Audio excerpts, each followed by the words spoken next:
For all of us, a lot of times it gets really hard to keep working even in things we consider our passion or we know will turn our life around. Procrastination, doubt, and hopelessness destroy us from the inside. And I've suffered with that for over 1300 days. So, through that and learning a hell lot, I figured out the solution. Pick up a notebook and write down whatever you want to take away, or all my efforts to help you would just be in vain. What actually makes it difficult to keep up the efforts is working without any results and in the face of uncertainty. And that's literally been majority of what I faced on YouTube. Do you really think studying or making art regularly would be hard if you got thousands of dollars, a lot of happiness and good health directly from it? Dealing with this requires us to do two things.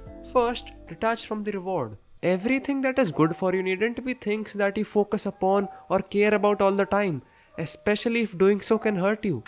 Like say if you are a YouTuber too and you make videos, gaining high amount of views would mostly benefit you, but if you don't get views, caring about or focusing on the views part of it would actually hurt you a lot, and you'll feel lost. It's not that you doubt your abilities to achieve something, but you realize there are many uncontrollable factors out of our control, and thus they can temporarily decrease the results. Then why put yourself in a position where it can hurt you? Now the second thing that has to be done is dealing with the nuances of the first. We, especially the ambitious ones, can't just completely forget the results. But the results or rewards don't need to be money made, views gained, likes attained, ranks claimed. Bars, bro.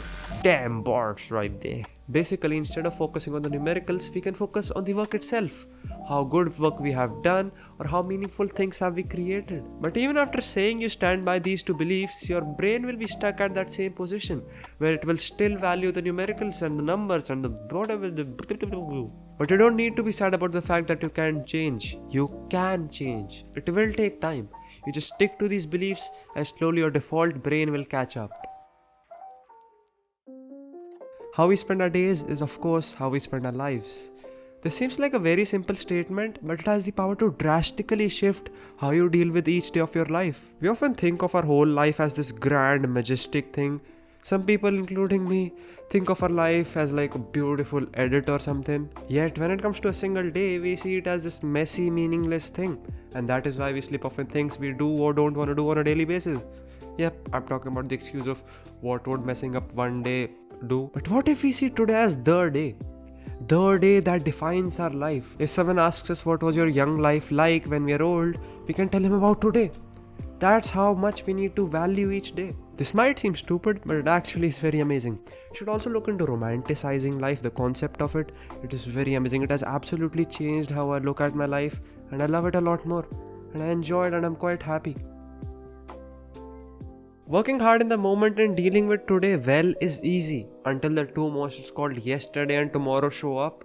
Yesterday brings about old sadness and fatigue of I've been working so hard, and tomorrow brings about anxiety with uncertainty. They're like mid, you say just look at them and you're kind of finished, boy. But the solution to this is very beautifully documented in 24 Hours a Day by Richmond Walker. Any man can fight the battles of just one day.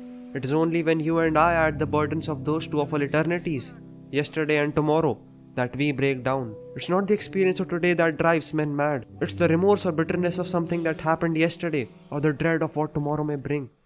Let us therefore do our best to live but one day at a time. Now I'm sharing a lot of knowledge which would make it hard for you to remember or compile it, so I'll give you a checklist of why you can't keep going. You'll find it somewhere in the whole video journey. I don't know when it will come up, but be sure to grab it. It'll be really good for you. For a great and beautiful life, loneliness is one of the worst things. But consciously being alone, one of the most important. I believe talking to people, listening to songs or watching YouTube videos, whether it is for education or entertainment, is like putting food in our mouth. Then disconnecting from the world and thinking while being in the moment is like chewing the food and absorbing what's good and discarding the waste. But then our body makes cells and like fingernails and stuff from this absorbed material, just like our brain makes new thoughts and other creations, for the expression of which gotta reconnect with the world. As Austin Kleon puts it, you must play a little hide and seek to create something worth being found. Also, can you please stop waking up to the damn screens? Like, use it for alarm for sure, but don't wake up to the bullshit which definitely doesn't matter in the grand scheme of things like Instagram or news and shit, bro. It absolutely destroys your day. It absolutely destroys your day. And it goes beyond what? I've never had this habit because I've had a very strong habit in its place which is irreplaceable, and that is of waking up every day and then drinking half a liter of water and going to the toilet instantly. You can do that too. If you can't remove the habit, you can replace it with something else which is very strong and keep doing it. Like wake up, do whatever you do in the morning, like brushing and whatever, and then get to work. That's like number one productivity hack. That's it. And you will do so much work and so good quality work you can't imagine. Now the screens do give us a lot, but they take away from us 3 sources and fertilizers of creativity: boredom, uncertainty, and aloneness. Being bored before working actually makes the work quality a lot better, and you also enjoy doing the work a lot more. But amidst all the work, take it slow. Let your mind relax. In India, we have this saying which roughly translates to quick work is the work of the devil, which is a really good saying because nothing good comes out of driving a car at 80 miles per hour while replying to text and listening to a podcast. Metaphorically and literally. But if at any point the opposite happens, like you cognitively decide to work but your mind just doesn't want to do it, the decisions we make are just made by a little part of the brain. There's a lot left over, and if it doesn't agree, there's a problem. And this happens quite often when you're like doing work and you get disturbed of every few minutes and you have the urges to like pick up your phone or do some stupid activity. It's probably because of a spike of dopamine you had before doing the work.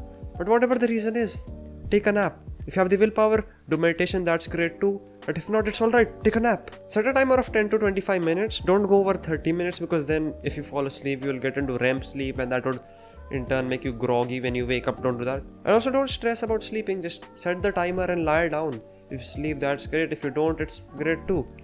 Just don't do anything else. And you'll see how your ability to work would drastically change as you get up. Just try it out. How much ever philosophical and rhetorical and theoretical and ideological and metaphor I guess that's enough. But hey, how much ever new beliefs and new ways of thinking we implement in our life, the basic still stands strong. Still stands strong. Say that 5 times, it's so hard. Still stands strong. Strongs? What? The routines and lists are still unbeatable mechanisms. If done right. Wink, wink. Routines do feel binding and uncool, but they are the best safety net to catch falling and failing days. Also, they are just game-changing during the time when you're trying to turn your life around in any sense. Whether you're trying to start making regular money online or improving your health to deal with autoimmune diseases. We humans in our daily lives have limited time, limited energy and limited talent to expend. And it is our routines that determine how well we'll spend them. See, there's no set in stone structure or routine I can give you. I would like to, but there exists none. Because routines have to be very personal. It's based on what free spaces you have in a day, what are your peak productive hours naturally, are you a morning person or a night person, there exists an afternoon person, if you're an afternoon person, seek help. Also, what are your responsibilities and obligations on a daily basis? Routines do make the days similar, but the days that aren't similar become even more interesting. Our whole human perception is based on contrast. If you watch anime every day, it won't be as fun, but if you give yourself one day in a week to watch anime, and you watch a bunch of episodes at once and you let yourself relax, stress-free, then it would be way more fun. Make a routine, stick to it. Keep modifying whenever necessary. That's the key to a successful routine. And break from it once in a while for fun. Routines set expectations, and wherever there are expectations, there are chances of frustration. Bars, bro. Damn bars, bro. When we fall off on the days we didn't plan to, it really hurts. It makes us feel pathetic and we feel unworthy of what we want to achieve. But don't ever forget, not every day is going to turn out the way we want it to. All routines and lists are aspirational. They are what we would like to happen, not what's likely to happen.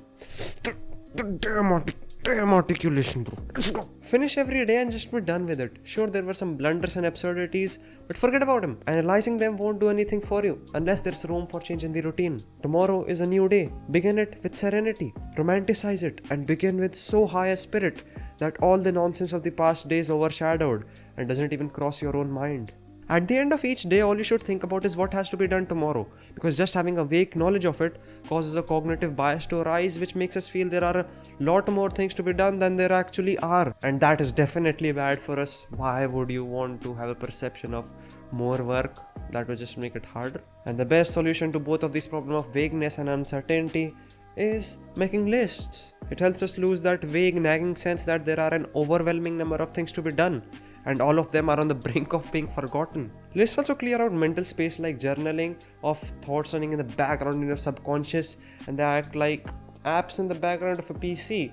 And who the hell wants to decrease their processing power, especially if it is of their own brain? Whenever you think of something that you would like to think about later or do later, put it in a list. Whether it's a to-do list, or list of movies you want to watch, or list of things that make you happy, or list of weird things that you want to learn. Yeah, I want to learn how to pick locks.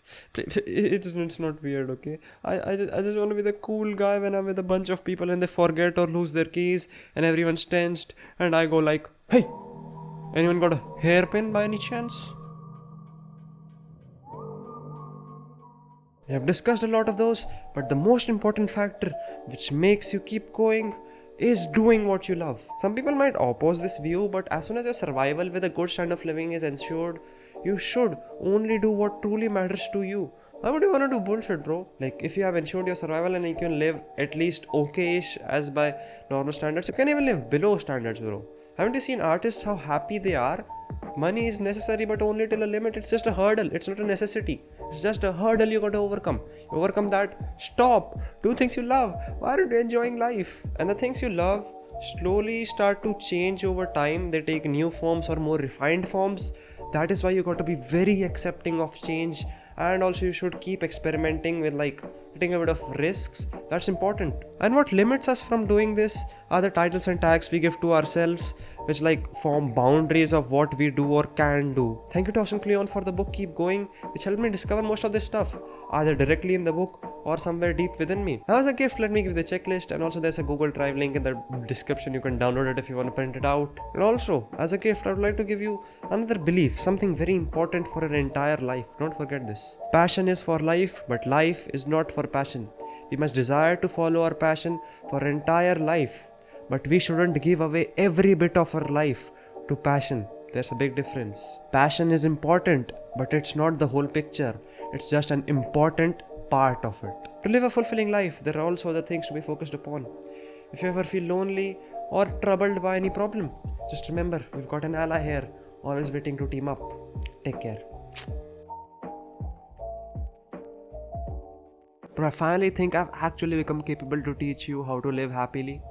Before, I had all this bookish knowledge and the theory and outcomes of a lot of deep thinking, but now I'm living it. I'm loving life and finding meaning in it outside of work-related purposes.